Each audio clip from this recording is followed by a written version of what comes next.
giống nó giờ của cây nữa của cây nữa cái đi nữa mẹ của cho tôi ở xí nữa thì cho tôi tỏi chuột nữa thằng đã có cua lên lò lại nữa nó tỏ nó nữa xong rồi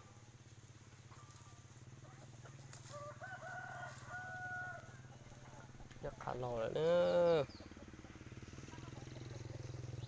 thì chỉ của tôi cái đi nữa mẹ này mình chỉ cá tỏi chuột cái ót sông nhỏ này của nó mà chỉ số cá tỏi chuột này thì chuột các cụ mà chuột hành cờ theo xem nó mà dây tua hành cờ theo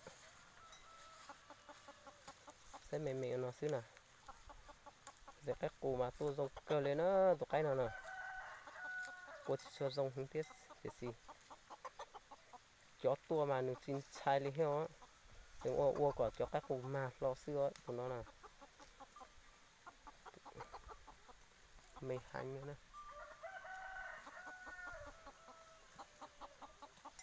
say nó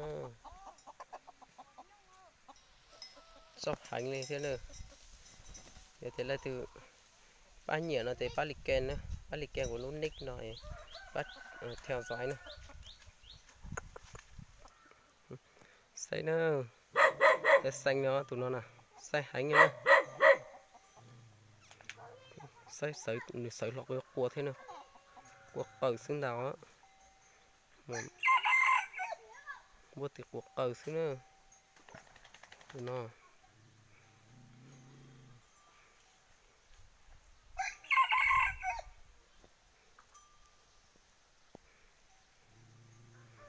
dòng hành nữa tụi nó nè thì xí nữa thì cho cá to chuột xí để cho các cụ xí mà chua mà nó tua trong cây cho còn nó khách xe lại chạy cụ trong cho các cụ nữa nè tụi nó nè khách xe một chị trong cho các cụ để thành thay giống lai hành theo thế là thì bỏ nó chơi pháp cũng lịch kem cho nó lịch kem cho sai đăng ký số đăng ký luôn nick nó thế đây cũng bây giờ từ chia cho tự đi theo vô bao thì tôi tụi sao anh đây nè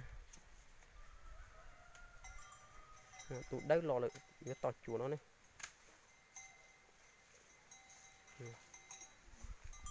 đấy là không tới nữa tụi đã lò vô tọt chùa nó nè mê đi thì xin sai lấy lên không xem mà cho anh chị đó này nó đừng giống cây là tọt chùa nó nữa sai nữa sợ được sai nữa thì xin nhớ xe giỏi tụi không tụi đây nhá họ tụi đây họ mà lọt luôn bay tù nữa xem rồi gấp thâu lọt tiền nữa tụi sát tỏ hàng này nữa tụi cái mồi của tụi cái lầu thì tụi cái đi xí thì mềm lên đó xem nè chỉ cá tỏ thế tròn đã hâu nữa nè sẽ đó tụi trả cho cá lò thế nè tụi đơn đã nè mình xét chỉ khánh lên nữa tụi canh đi số nào mà được cua hành lên nữa cua hành này chỉ được xét chỉ khánh này chỉ được cho cá lò thế nữa cho cá lò được đua nữa xem mà xuống lên tụi canh đi nữa tụi 옆 thâu lò to xuống nữa xem mà vừa lọt tiền này cô xem đấy tỏ sai họ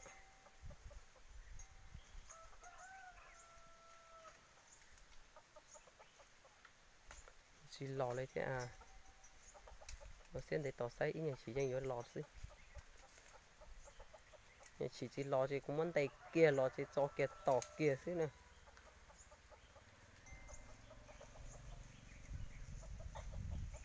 chặt đấy rồi còn tụi đây theo trên sai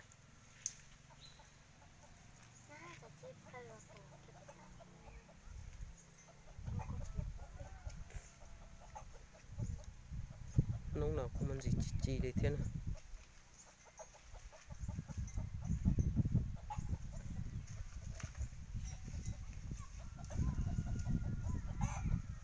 rau hành này tụi cái tin đó nè dùng ly phơi lò xuống nữa xem sẽ dùng ly phơi lò tiền này thì dùng ly cho cá tỏ hay xuống để nữa hành mà đi cá cây lo lon đào tụi nó gì để chỉ số cá to nữa.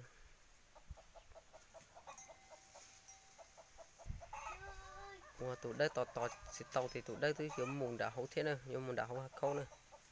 Tụi nó nè, chỉ cây lon để ta trâu xứ. Thôi chỉ cũng muốn một cây lọt tọt kia xí nè. Lo rồi nó anh này tọt chuột xuống nữa, xong này cũng nè cái đinh tới chỉ số cá to xuống à. Xem. Lo bị tiên rồi nó, xua lo bị tiên rồi nó thế.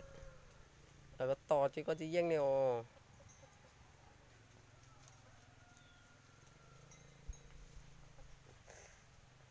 Xem nó mày giò lại thế.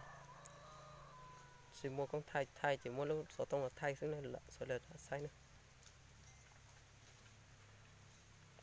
Rồi tôi cách đi từ gì xua. Nó nhót giấy gì nó biết trâu thì nhót giấy gì có thác cái xí to xưa.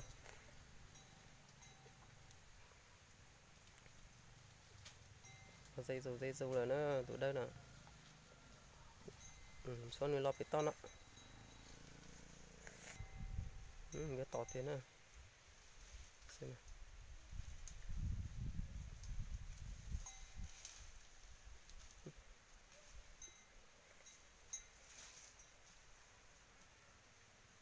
Dây dòng nó. Cái gì tọt kia trên gì bỏ nữa.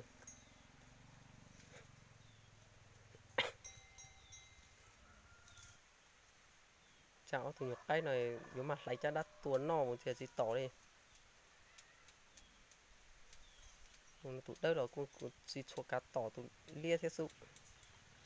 Tụi lia mà nhớ luôn tụi đây lúc tao hầu xứ nữa.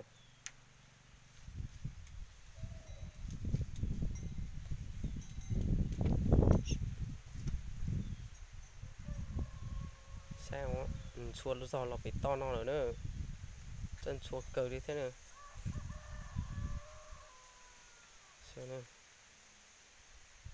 Lò giò phải no rồi nữa. Chỉ đi lò to lò phải tiên nó đi tỏ xuống rồi.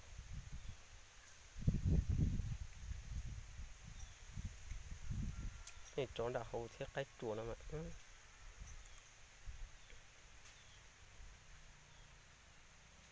Tỏ kia xưa thầu tư gì cá tư tỏ lên tỏ kia. Tỏ kia này. Đã cho tỏ xưa tổ cái đi nào mà tỏ chỉ dâng lên nữa. Cho nó lọt hông nữa nữa. Nó mê hành nữa. Xem nữa. Chỉ tỏ lên nè.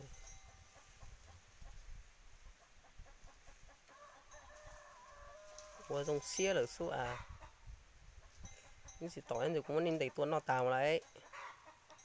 Như nào.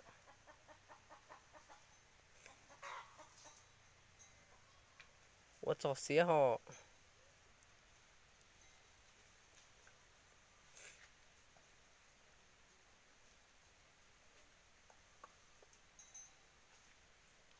Nó nhiều nói nhưng mà tuôn nó thì là cá.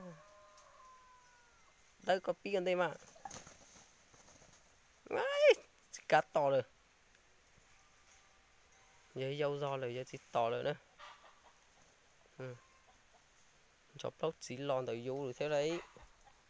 Nó có yếu ba thế nào tụi nó nè. Chỉ tỏ chú chỉ ba họ.